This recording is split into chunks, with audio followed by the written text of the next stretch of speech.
Assalamualaikum warahmatullahi wabarakatuh. Perkenalkan, saya Triani Oktaria dengan NRP G1521631. Pada kesempatan kali ini, saya akan menyampaikan hasil penelitian saya yang berjudul Metode Support Vector Meshing untuk klasifikasi 6 tumbuhan Zingiberaceae menggunakan variabel terpilih hasil algoritma genetika. Dengan Ketua Komisi Pembimbing, Dr. Utamidia Syafitri, SSI MSI, dan anggota Komisi Pembimbing, Dr. Muhammad Rafi, SSI MSI, Dr. Farid M. Afendi, SSI MSI. Adapun outline yang akan saya sampaikan, yang pertama, latar belakang dan tujuan, kedua, metodologi, ketiga, hasil dan pembahasan, empat, simpulan dan saran.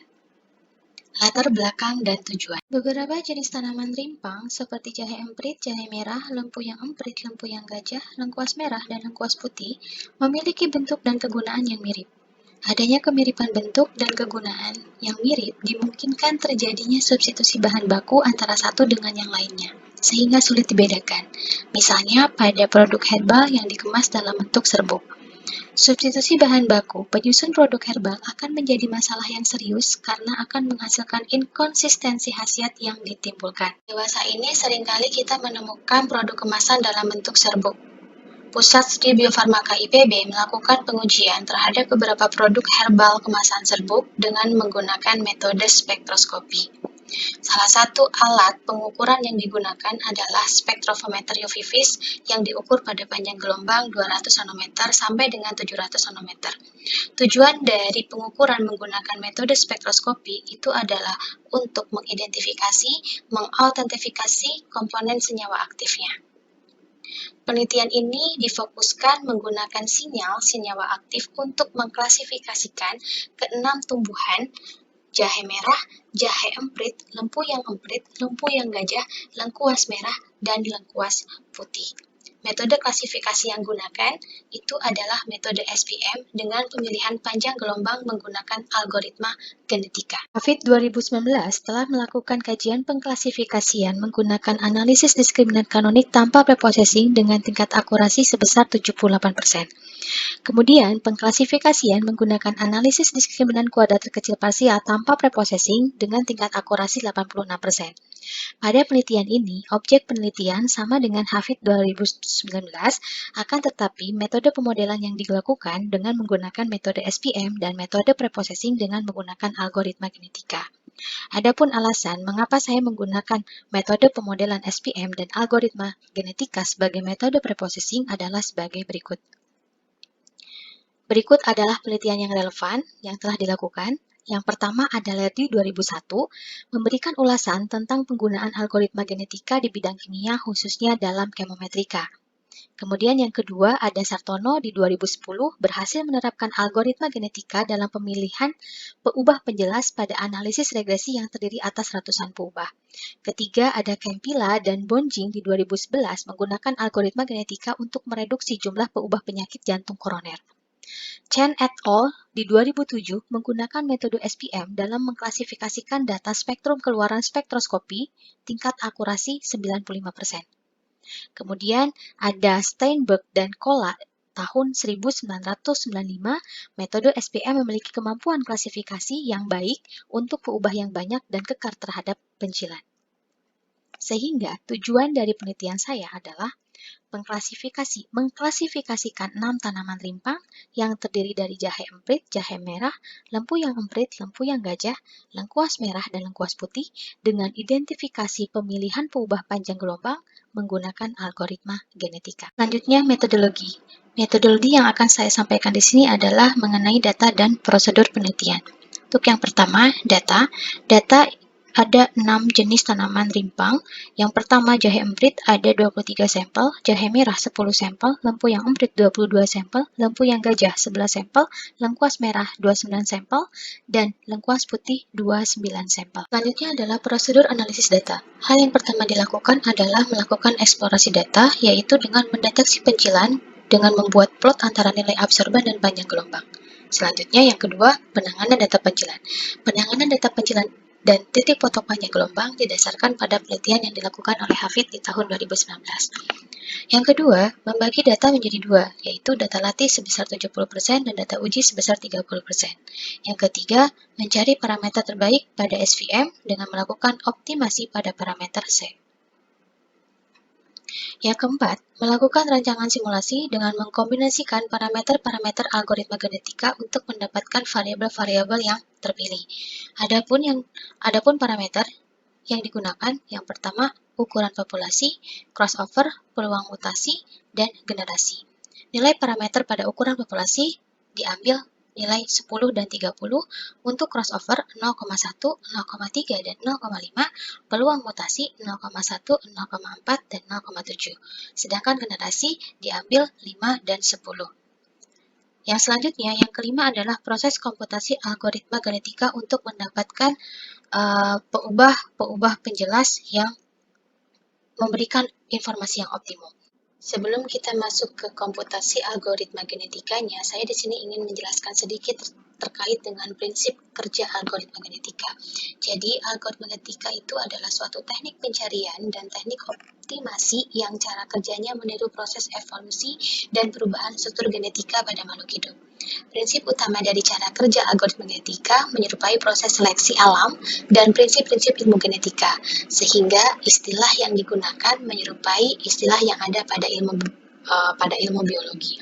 Nah, komputasi algoritma genetika pada penelitian ini berawal dari proses yang pertama, inisialisasi populasi, selanjutnya evaluasi, selanjutnya ada seleksi, kemudian setelah seleksi kita lakukan crossover, mutasi, sampai ke generasi maksimum.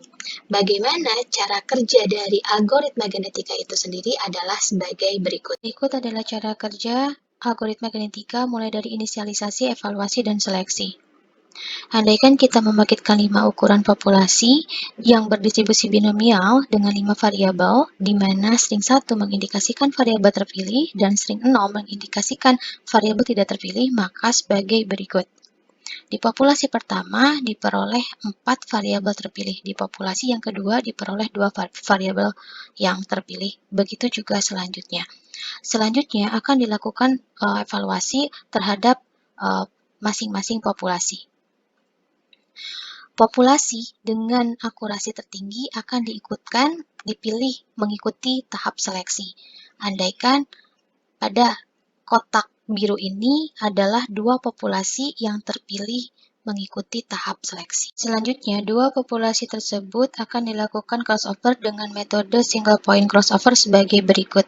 Andaikan kita melakukan kawin silang pada batas garis putus-putus biru ini, maka akan dihasilkan crossover sebagai berikut. Setelah proses crossover untuk mendapatkan keturunan terbaik, selanjutnya dilakukan proses mutasi. Bagaimana caranya adalah sebagai berikut, yaitu dengan melakukan penukaran nilai gen dengan inverse-nya.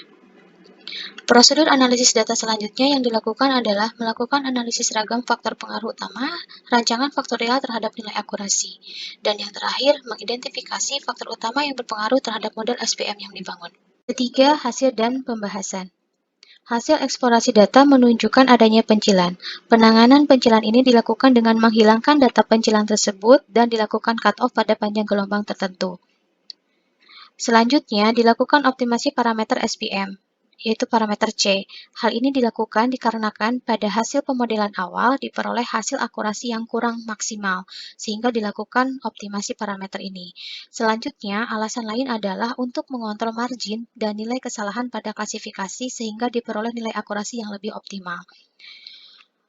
Parameter SPM ini dilakukan dengan trial and error dari nilai 10 pangkat 5 sampai dengan 10 pangkat 5. Diperoleh pada nilai C 10.000 diperoleh nilai error yang paling kecil, yaitu 0,2625. Sehingga nilai C inilah yang akan digunakan untuk pemodelan SPM selanjutnya. Hasil algoritma genetika. Di awal telah disebutkan bahwa parameter yang digunakan ada 4. Yang pertama, ukuran populasi, generasi, crossover, dan peluang mutasi. Pada gambar box plot berikut terdapat perbedaan antara ukuran populasi 10 dengan ukuran populasi 30.